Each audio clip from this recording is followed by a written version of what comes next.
Now, I may be standing in front of a Range Rover right now, but I've been around the block a few times as a BMW ownership. First and foremost, I bought a BMW 2011 750 Li X-Drive, also known as one of the biggest money pits BMW's ever made, and then I moved on to a 2014 BMW 428i, which was actually the best experience I've ever had owning a car. Thus, having actually pulled the trigger on 2 BMWs, driven those BMWs over 100,000 miles, and looked at countless other BMW models to buy in the future or in the next week, few months. I want another BMW is what I'm saying. I have quite a bit of experience when it comes to actually looking at purchasing and, looking to own and actually even owning a BMW. So today we're going to be going over 5 things that you need to know before you buy your BMW. Things I wish I had known before I bought the big 750 Li back in the day.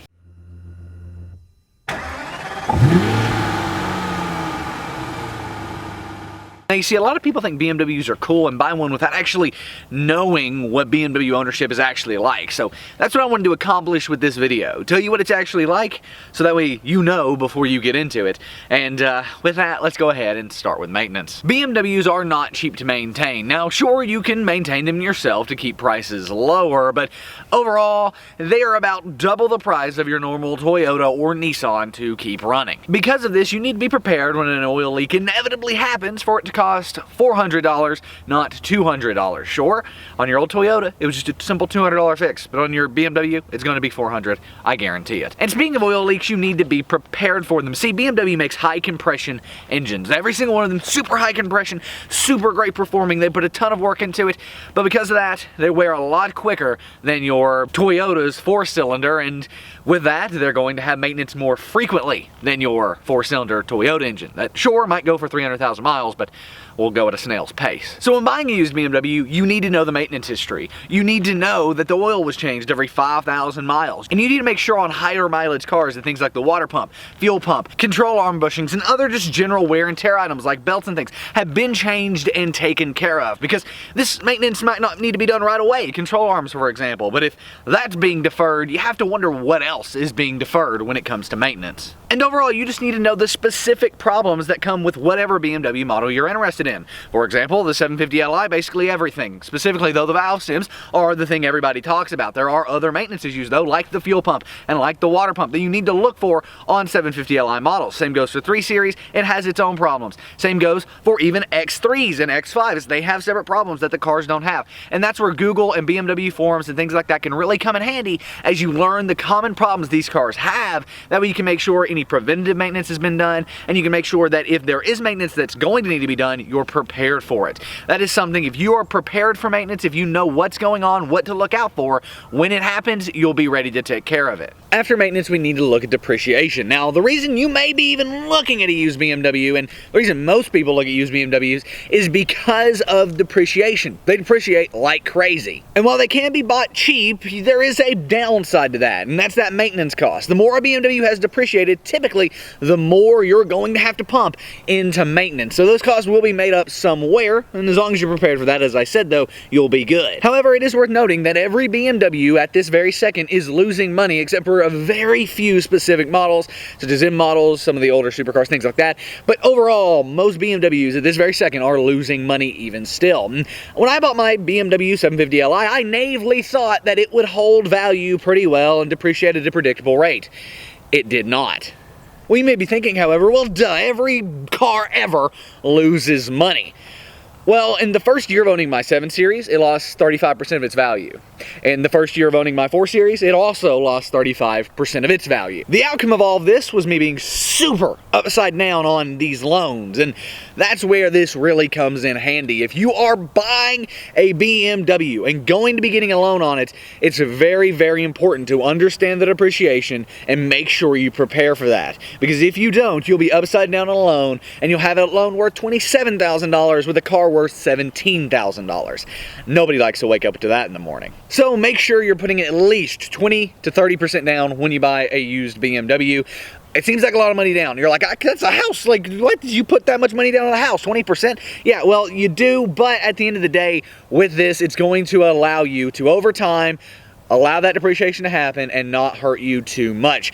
Obviously, if you're buying a car under 10 grand, it's not going to be as big of a deal. I'm talking about more cars, $20,000 plus here. A used 7 Series, a used 4 Series that's just a couple of years old, a used 3 Series just a couple of years old, X5s, X3s, all probably made within the last 6-7 years or so. Once you get under 20 grand, it can be a lot easier to put that money down or just buy it all cash. And obviously, if you're buying it all cash, it doesn't really matter anyway. After you understand maintenance cost and depreciation, something I think we need to talk about here is the reason that you shouldn't buy a BMW or really any luxury car, and that is to look cool. Sure, it's cool to pull up in a sparkling clean BMW and feel awesome. It does. I mean, I've done it many times. It feels awesome until you realize that between maintenance, gas, your car payment, insurance, you're spending over $1,000 a month to pull up and feel awesome.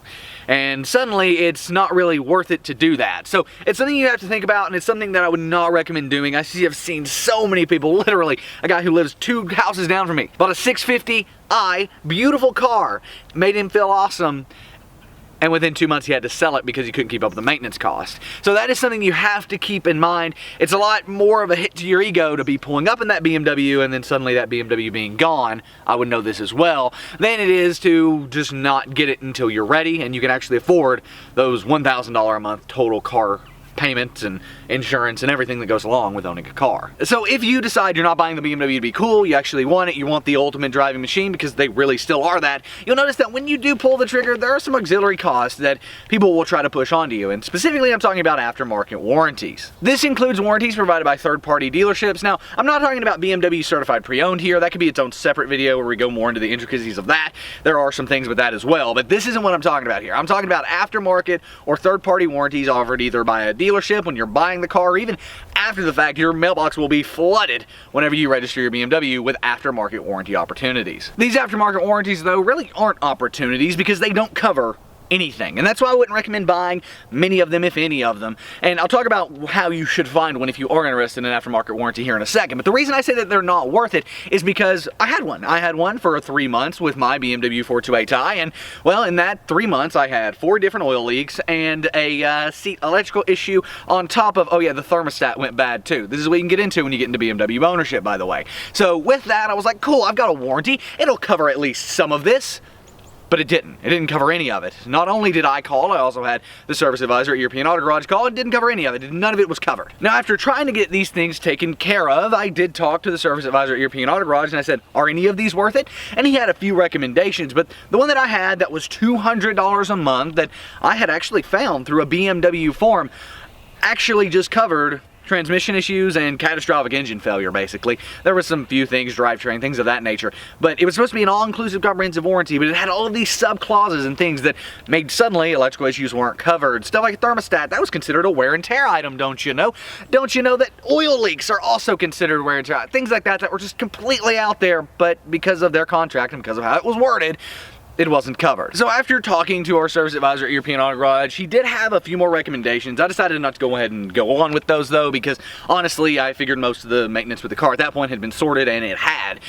There was a few more things, but a good mechanic will also warranty their work, as European Auto Garage did, and with those oil leaks, 3 of them came back, and all 3 of them were taken care of at no charge to me by European Auto Garage's warranty. So, in a lesson there, use a good mechanic, because they are going to be able to protect you if something that's already been fixed goes wrong again, because they are going to have their own warranties in place. Now, one thing I will say here is this is for non-V8 and V12 BMW models. If you have a 760Li, your aftermarket warranty may very much so be worth it.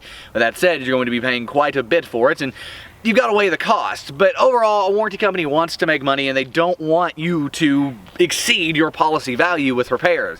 That's why their contracts are pretty ironclad and don't cover much. So that's why I say stay away from aftermarket warranties, and instead maybe get one from CarMax. Doug DeMiro's shown that's a pretty good warranty, and overall they are a pretty reputable company. BMW CPO warranty can also be pretty good, but again, make sure you read the fine print on that one as well. So that's that. Those are aftermarket warranties. I wouldn't recommend buying them, and they'll be pushed on you hard when you first buy your BMW. Now, you haven't bought your car yet, and this is the biggest thing that you need to know before you buy your car.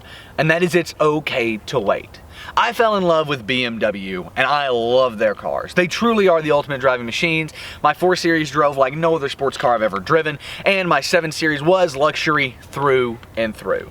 It is a great experience, but it is okay to wait. It is okay to not buy the first car you ever see and you ever test drive. You need to walk away. You need to drive 20 or 30 cars. You need to do all of these things to find the perfect one for you. If you just go in and jump in and buy that first car, chances are you'll regret it later. However, if you learn the cars, if you test drive 4 or 5 realistically, if you go through and take a few in for PPIs and walk away from a few of them, if you go through all of this, the car you end up with will be something you're proud to drive and that you know isn't going to leave you stranded, and not only leave you stranded, leave your driveway stained with oil. I am actually currently looking for a BMW, and I went and looked at a few cars. 4 or 5, and passed on every single one of them. Didn't even make it to the PPI stage, actually. And then on top of that, I've looked at hundreds, probably online, that I didn't even take the next step to even go look at the dealership, at the private party seller, whatever it is. Didn't even take that step. And so, because of that, it's okay to walk away from a car. You are not entitled to buy a car when you look at it. You are simply looking at it to see if it's going to be a fit for you and what you're looking for in your BMW. So if you take anything away from this video, take that it's okay to walk away. Take that it's okay to say, no, I'm gonna wait on this and see if I want it tomorrow. Because if you don't, suddenly you'll have a $27,000 loan on a car that 1 year later will be worth $17,000 and be costing you over $1,000 a month to simply keep running. Now, I think it is worth noting here that I'm not saying you shouldn't buy a BMW. I just said I'm looking for one. There will be one brought in within the next 6 months, most likely on this channel, for us to have and love and review and drive every day and tell you the experiences of owning that BMW. But it is something to say that while BMW does make the ultimate driving machine, they also make something that you need to be knowledgeable about when you buy it. And hopefully this video has made you just a bit more knowledgeable about it. If you've bought a BMW, if you have other tips for buying a BMW, please leave those in the comment section down below. Let's make the comments a great place for new owners to go and find things and resources that they should know before they buy their car. Give the video a thumbs up. Thank you all for 2,000 subscribers, and I will see you next week. And you need to make sure on higher mileage cars that things like the water pump, fuel pump,